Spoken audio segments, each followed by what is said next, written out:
శంకర హృదయ నివాసిని పార్వతీ పరమేశ్వరీ పద్మనాభ సోదరీ శ్రీ మహాగణేశ దాయిని శంకర హృదయ నివా.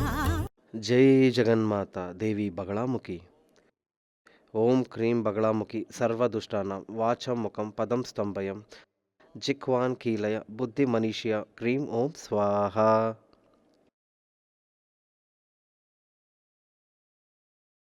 సూర్యమంగళం తాంత్రిక విద్యాపీఠం తమిళనాడులో ఆరంభించి 40 సంవత్సరాలు అవుతుంది. ఈ 40 సంవత్సరాలలో చాలా సాధారణంగా ఉన్నవాళ్ళు విఐపి, వివిఐపి ఇలాగే చాలామంది ఇక్కడికి వచ్చారు. వాళ్ళల్లో ఒక అభిష్ట సిద్ధి కోసం, దోష పరిహారం కోసం రకరకాల పూజలు చేసి వెళ్ళారు.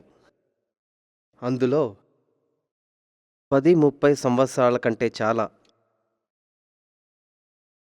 పర్మనెంట్గా స్థిరంగా ఇక్కడికి వచ్చి కొన్ని పరిహారాలు చేసిన వాళ్ళు ఉన్నారు. అందులో ముఖ్యంగా కొంతమంది వాళ్ళ అనుభవాన్ని పంచుకున్నారు. అందులో ఒక వ్యక్తి చెప్పిన వంటి అనుభవాన్ని చెప్తా. అదేమంటే ఒక 10-20 సంవత్సరాల క్రితం చిన్న ఒక కంపెనీ ఆరంభించి చెన్నైలో చిన్నగా ఒక కంపెనీ ఆరంభించారు. ఆ కంపెనీలో ఆరంభించిన ఒక సమయంలో 13 మంది స్టాఫ్ పెట్టుకొని కంపెనీ ఆరంభించారు.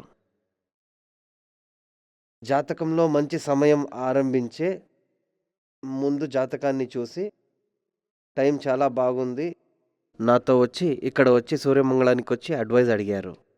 చెయ్యమని చెప్తే వాళ్ళు ఆరంభించారు. ఈరోజు వాళ్ళు వచ్చి 3500 స్టాఫ్ ఉన్న ఒక పెద్ద గ్రూప్ ఆఫ్ కంపెనీకి ఓనర్గా ఉన్నారు.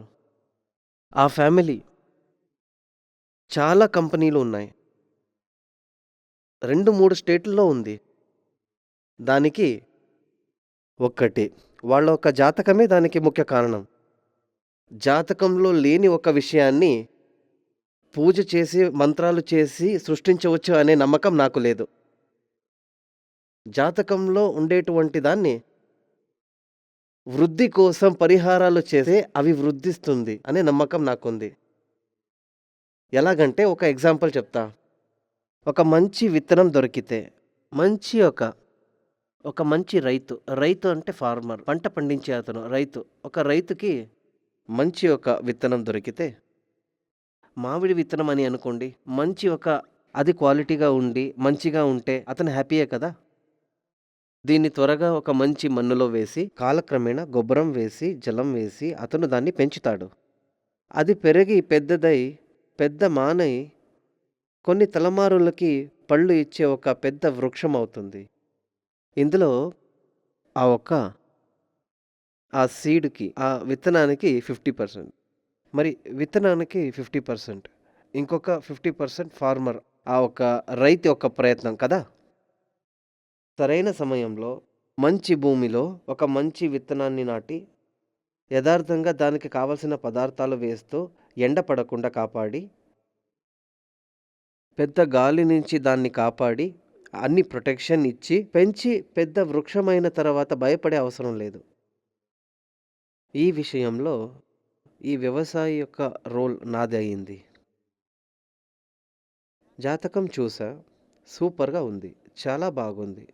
నేను వాళ్ళతో చెప్పా, మీరు సొంతంగా బిజినెస్ చేయండి, చాలా మంచి భవిష్యత్ ఏర్పడే యోగం ఉంది. నా దగ్గర డబ్బు లేదే స్వామి అని చెప్పారు. మీ ఇల్లు ఉంది కదా, దాన్ని బ్యాంకులో ఇచ్చి డబ్బులు తీసుకొని ఆరంభించండి అని చెప్పా. అలాగే వాళ్ళు ఆరంభించారు. ఇప్పుడు ఇంతకుముందే చెప్పినట్టు పెద్ద గ్రూప్ ఆఫ్ కంపెనీస్, 6-7 కంపెనీలు ఉన్నాయి, పెద్ద లెవెల్లో ఉన్నారు. మీరు కూడా ఓ కంపెనీ ఓనర్ అయ్యి ఉండవచ్చు.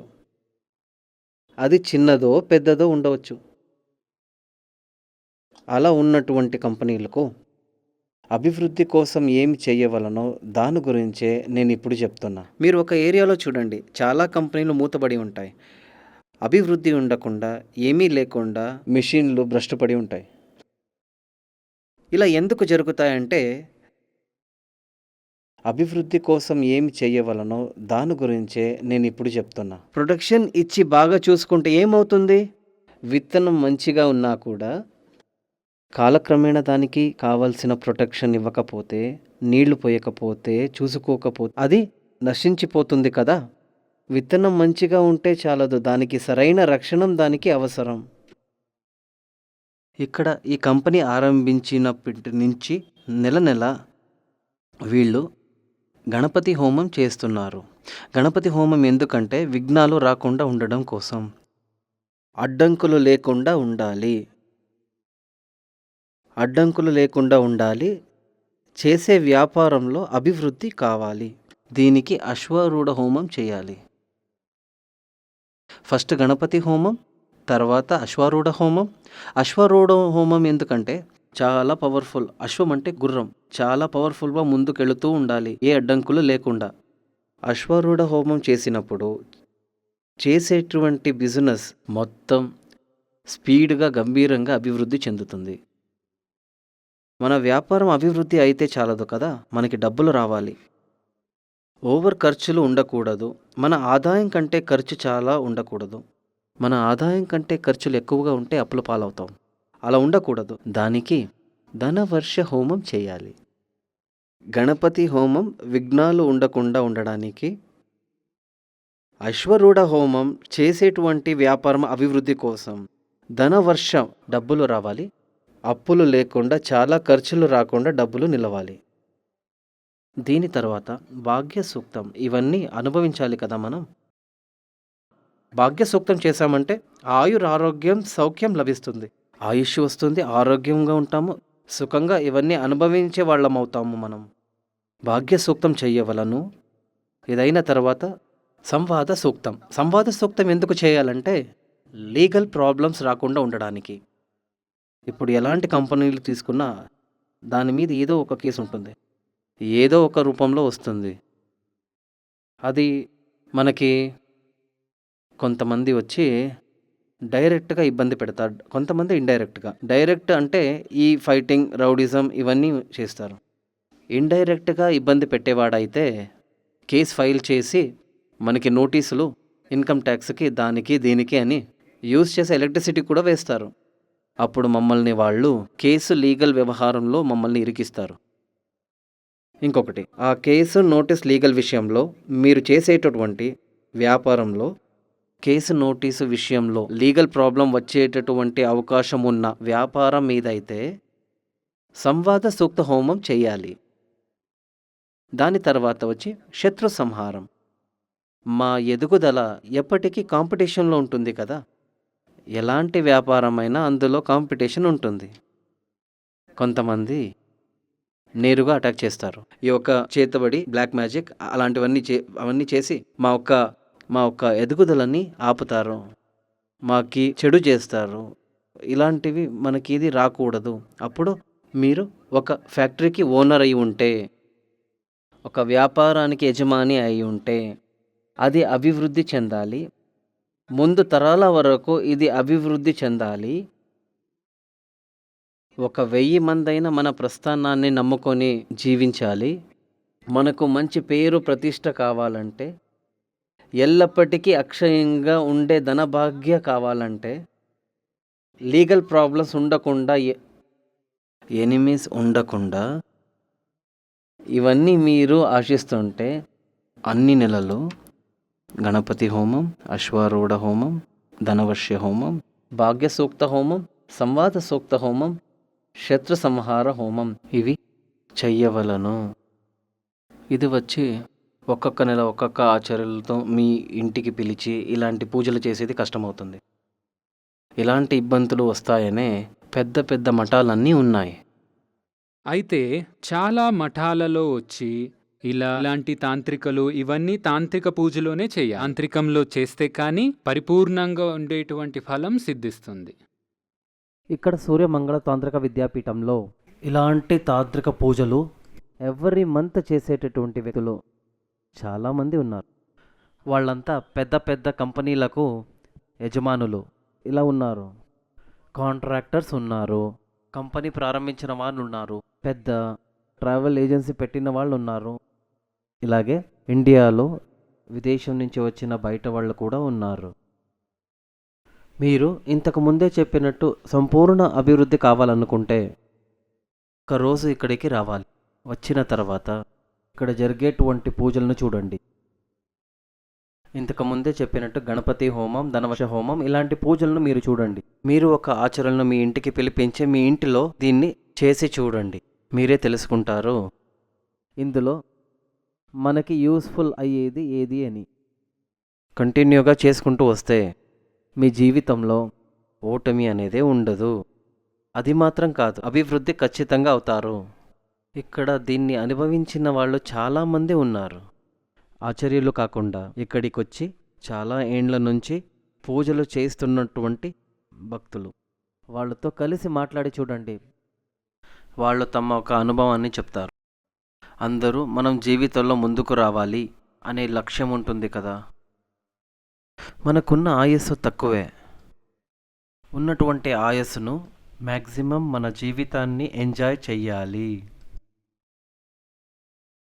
మనం బ్రతికున్నప్పుడే స్వర్గ సుఖభోగాలన్నిటినీ అనుభవించాలి.